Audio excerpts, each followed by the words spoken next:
नमस्कार दोस्तों, please channel को सब्सक्राइब करो जिससे हर कहानी का नोटिफिकेशन सबसे पहले आपके पास आए।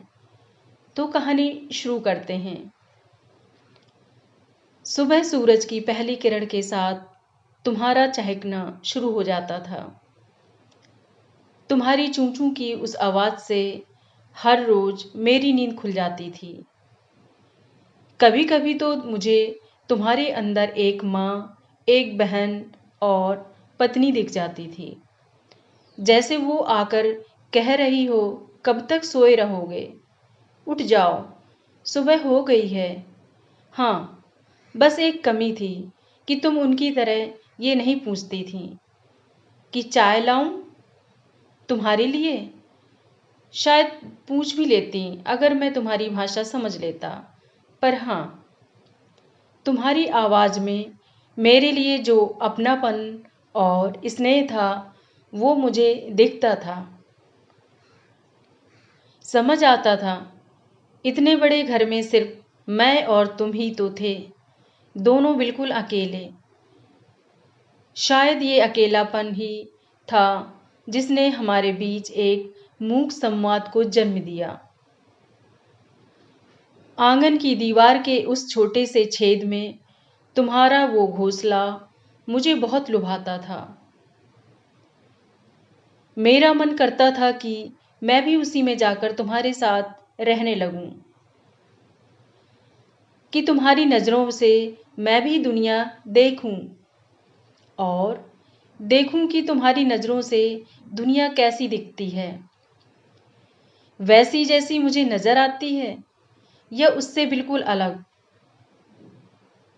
तुम उस छोटी सी दुनिया में कैसे खुश रह लेती थी मेरी चिड़िया। मेरा तो इतनी बड़ी दुनिया में भी दम घुटता है।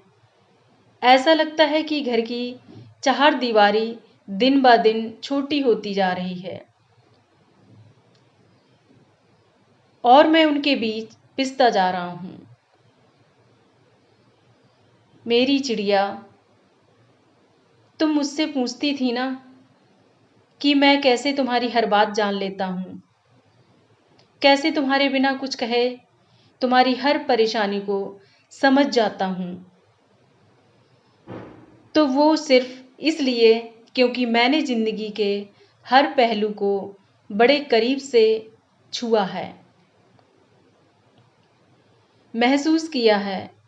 उसमें छिपी हताशा, निराशा, दुख, तकलीफ, संघर्ष, हार जीत, पाना खोना, सब कुछ। मुझे पता होता है कि तुम क्या कहना चाहती हो, कि तुम कब किस तकलीफ से गुजर रही हो। मैं बस तुम्हें हर उस तकलीफ से बचाना चाहता हूँ जिसे मैंने देखा है। मैं तुम्हारे लिए बहुत खुश हूँ कि तुम्हारा अपना परिवार हो गया है और उदास भी हूँ कि तुम मेरे आंगन को छोड़कर चली गई। मेरा अकेलापन और घर का सन्नाटा तुम्हारे न होने का एहसास बार बार दिलाता है। मैं अब भी तुम्हारे लिए चावल के कुछ दाने रख देता हूँ और बर्तन में पानी भी, इस उम्मीद में कि शायद किसी रोज हमारा एक दूसरे के प्रति ये अनकहा लगाव तुम्हें यहाँ फिर से खींच लाए। हाँ, अब मुझे नींद से जगाने कोई नहीं आता। आंगन का वो हिस्सा अब उजड़ा पड़ा है जहां तुम कभी चहकती रहती थी। अब इस घर से हर तरफ एक खामोशी है। जाने वाले तो चले जाते हैं अपनी राह पे, अपने जीवन में निरंतर आगे बढ़ते रहते हैं, पर जो लोग पीछे रह जाते हैं उनके लिए जिंदगी रुक सी जाती है।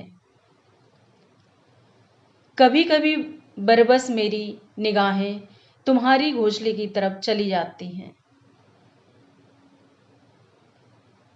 इस उम्मीद में कि किसी सुबह जब मैं सोकर उठूं तो सामने घोंसले से मुझे तुम झांकती हुई दिख जाओ। दोस्तों, आज की कहानी से आपने क्या सीखा? कमेंट्स के माध्यम से बताओ।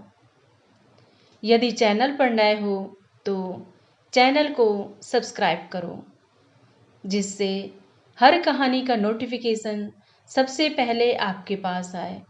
और हाँ, कहानी को लाइक व शेयर करो। धन्यवाद।